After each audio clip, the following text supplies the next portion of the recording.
ऐका ना, मी काय म्हणते, आज आपण लसुणी मेथी बनवूयात, तीही अगदी हॉटेलमध्ये असते तशी. नमस्कार, अन्नपूर्णाच्या स्वयंपाकघरात तुमचं सगळ्यांचं मनपूर्वक स्वागत. इथं मेथीसाठी मी एक मेथीची पेंडी स्वच्छ धुवून निवडून घेतलेली आहे. अगदी छान कोळी मस्त भाजी आहे. त्यासाठी मी इथं एक मोठा कांदा बारीक चिरून घेतला, एक टोमॅटो घेतलाय चिरून, शेंगदाणे, बेसन पीठ 2 चमचे आणि तीळ. आणि लसुणी मेथी म्हणजे लसूण तर आलाच, आणि खूप सारा लसूण घेतलाय.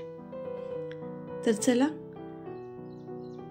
कढईमध्ये अगोदर शेंगदाणे मंद आचेवर भाजून घ्यायचे आपण. शेंगदाण्याचे नंतर आपण थंड झाले की सालं काढून घ्यायची. याच कढईत आपण तीळही भाजून घेतलेत. इथं मी 1 चमचा तेल घेतले. तेल गरम झाल्यावर एक अर्धा चमचा मी लसूण टाकला त्याच्यात. लसूण भाजल्यानंतर आपण त्यात स्वच्छ निवडलेली मेथी घालूयात आणि हे अशा पद्धतीने ही मेथी परतून घ्यायची.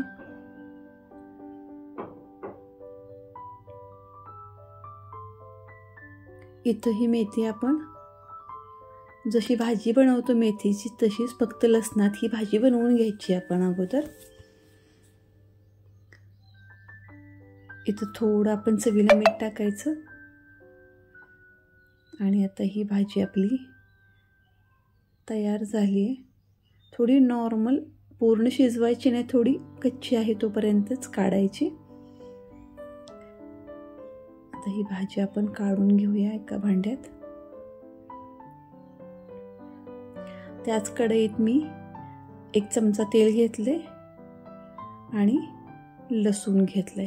इथं लसणाचं प्रमाण जास्त ठेवायचं, कारण ह्या भाजीला सगळ्यात महत्त्वाचा फ्लेवर आहे तो मेथी आणि लसूण. तर लसूण पूर्ण भाजला की आपण त्याच्यात घालणार आहोत बारीक चिरलेला कांदा. इथं कांदा आपण अगदी गुलाबी रंग येईपर्यंत चांगला परतून घ्यायचा आहे.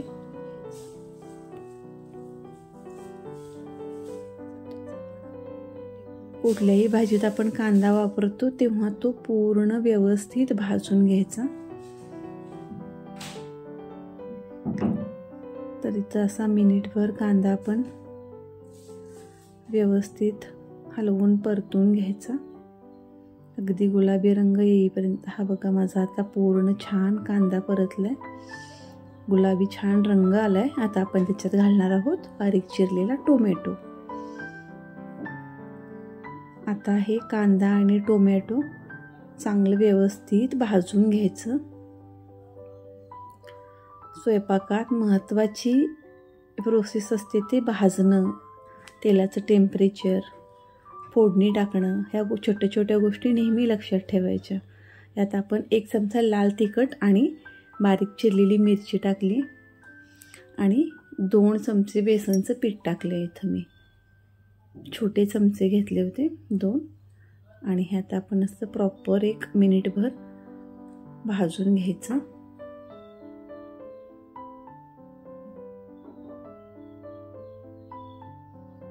हे व्यवस्थित भाजलं की आपण याच्यात टाकणार आहोत मगाचं तीळ आणि शेंगदाण्याचं 2 चमचे कूट.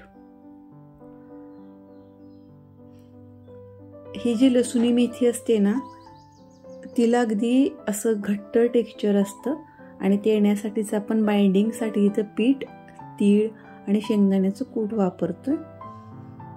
तर अशा पद्धतीनं आपण याच्यात पाणी घालणार आहे.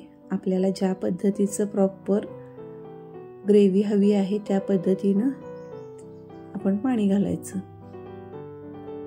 इथं मी थोडंसं पाणी टाकलेलं आहे, कारण हे सगळं प्रॉपर शिजलं पाहिजे व्यवस्थित, तरच त्याचा सुवास किंवा त्याची चव आपल्याला छान लागेल ना. तर इथं आता ते शिजले सगळं. आपण मगाशी शिजवलेली मेथीची भाजी आपण याच्यात घालून घ्यायची आणि परत हे सगळं एकजीव होईपर्यंत हलवायचं. ही अशी वेगळ्या पद्धतीची लसुणी मेथी असते ना, ही तुम्ही एकदा घरी खरंच ट्राय करा, छान लागते. आणि यातला जो मेथीचा थोडासा असा कडवटपणा आणि लसणाचा तो असा मस्त वास असतो ना, त्यामुळे भाजीला खूप छान चव लागते. इथं आपली भाजी तयार आहे. आपण आता एक तडका देऊया भाजीला. तेलात मी लसूण टाकला आहे आणि थोडं लाल तिखट आणि असा मस्त तडका टाकायचा. आहा हा, लसणाचा खूप छान खमंग वास येतो. आणि परत थोडंसं आपण हे मिक्स करून घेऊया. तर बघा, आपली इथं लसुणी मेथी तयार आहे. अशी लसुणी मेथी तुम्ही नक्की ट्राय करा आणि कशी झाली मला कमेंटमध्ये जरूर सांगा. आपल्या ह्या साध्या, अगदी सगळ्यांना पहिल्या प्रयत्नात जमणाऱ्या अशा ह्या रेसिपीज तुम्हाला जर खरंच आवडत असतील तर आपल्या चॅनलला सबस्क्राईब करा आणि मेथी कशी वाटली कमेंटमध्ये जरूर सांगा. व्हिडिओला लाईक करा. तर चला परत भेटू एका छानशा रेसिपीसोबत. तोपर्यंत धन्यवाद.